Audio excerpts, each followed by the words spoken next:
আমরা এখানে এসেছি প্রথম কারণ মানবিক, দ্বিতীয় কারণ বিষয়টা খোঁজ নেওয়ার জন্য। তাতে অনেকগুলো প্রশ্ন এসেছে যেটা অমীমাংসিত। এক হচ্ছে ফোন নিয়ে চলে গেছেন পুলিশ, কল রেকর্ড বের করে পরিবারকে জানাননি যে কি অবস্থায় আছে। তারপরে সুইসাইড নোট দেখাচ্ছেন, সেটা পুরনো 25/5 যদি কেউ সুইসাইড নোট লেখে, সেটা 1 মাস পরে সুইসাইড করে নাকি কখনো? সুইসাইড নোট যেটুকু দেখা গেছে, সুইসাইড নোট লিখে কেউ মানে তার সুইসাইড করে। তো তাহলে 1 মাস আগের সুইসাইড নোট, সেটা ওর যে হাতের অক্ষর কে বলবে? সেন্ট্রাল ফরেন্সিক ল্যাবে কেন পাঠাচ্ছেন না? এই এখনো পরিবার আতঙ্কে আছে। এবং তার স্ত্রী বলছে আমরা একই বাড়িতে ছিলাম, ও খুব সমাজসেবী পরোপকারী, যে ডাকতো চলে যেত, লোকের বিপদ আপদ অসুখ বিসুখে ছুটে যেত। তা কে ডেকেছে? ফোনে হেডফোন লাগিয়ে শুয়েছে।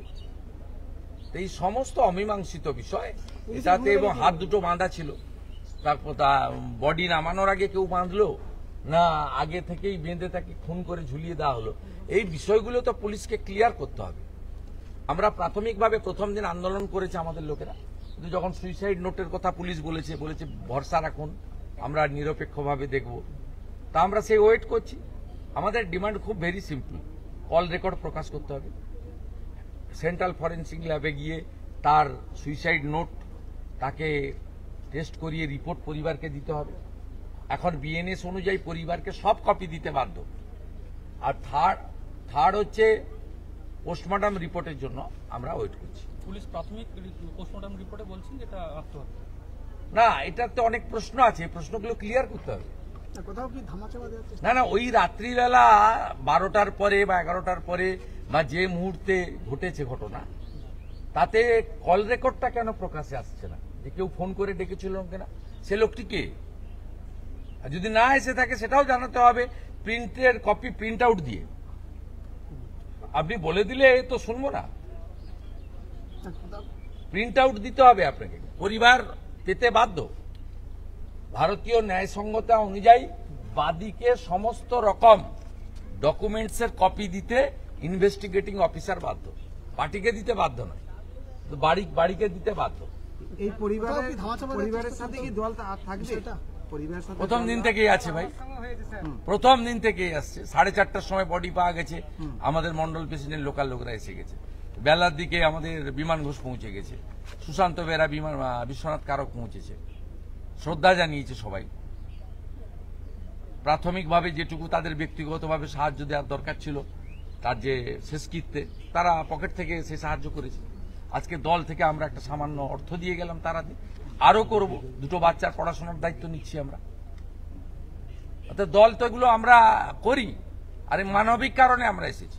18 সাল থেকে তিনি পার্টিতে যুক্ত হয়েছেন, নিষ্ঠার সঙ্গে করেছেন, এবং তিনি একজন পার্টির কার্যকর্তা। বাকিবুল্লাহ ভাই তিনি মন্ডল 3 গোঘাটের আমাদের মাইনরিটি মোর্চার সভাপতি।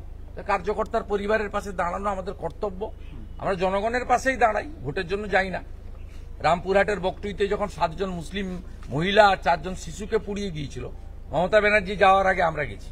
ওই বুথে আমরা 17টা ভোট পেয়েছি 21 সালে। ওই বুথে আমরা 24 সালে 35টা ভোট পেয়েছি।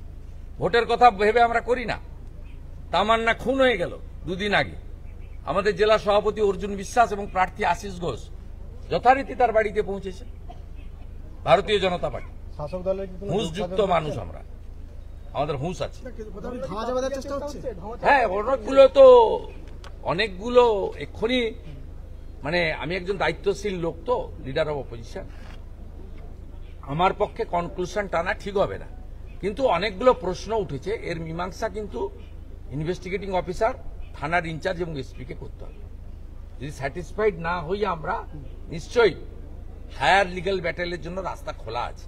এর আগেও বহু জিনিস হয়েছে, এখানেও করবে। তার পরিবার তো রাজি আছে, এবং পরিবার কমপ্লিটলি বিজেপির উপরে ডিপেন্ডেন্ট। বিজেপি সে কাজ তাকে করবে, লিগ্যাল সাপোর্ট তাদের দেবে। দাদা, দীঘা যাওয়ার পথে মুখ্যমন্ত্রী কাঁথিতে দাঁড়িয়েছিলেন এবং সেখানে জনসংযোগ করেছেন। তৃণমূল বলছে মমতা ম্যাজিক নাকি অব্যাহত।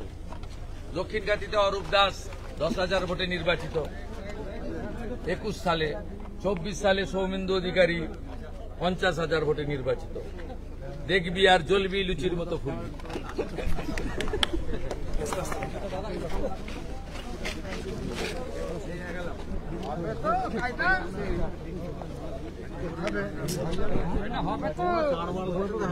বলে চলে গেলে হয়